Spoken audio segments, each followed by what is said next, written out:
पर जब हम आपको डिंटोनिक बोलते फिर आपको बुरा लगता है। जी इधर एड्रेस द चेयर। वो उधर से वो गलत बोल रहा है स्पीकर साहब।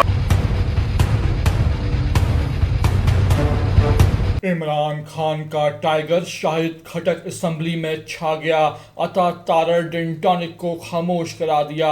स्पीकर भी हंस पड़ा। असेंबली के अंदर क्या मनाजिर थे, क्या नोकझोंक हुई, आपको दिखाने जा रहे हैं। लेकिन वही बात कि मुकम्मल वीडियो में जाने से पहले हमारा चैनल सब्सक्राइब कर लें। स्टेबिलिटी आएगी, आपकी मुल्क की मईशत बेहतर होगी, आपका मुल्क जो है ये आगे बढ़ेगा।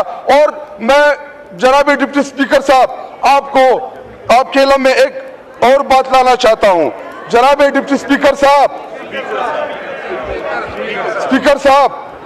वो ये कि वो असल में वो डिप्टी स्पीकर साहब जो है वो थोड़ा उनका हाथ जो है शफकत का है और स्पीकर साहब जो है वो थोड़ा गुस्सा करते हैं आजकल, इसलिए मैं डिप्टी स्पीकर साहब बोल देता हूं।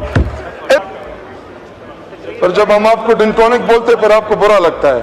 जी इधर एड्रेस द चेयर। वो उधर से वो गलत बोल रहा है स्पीकर साहब। आप बात कीजिए। स्पीकर साहब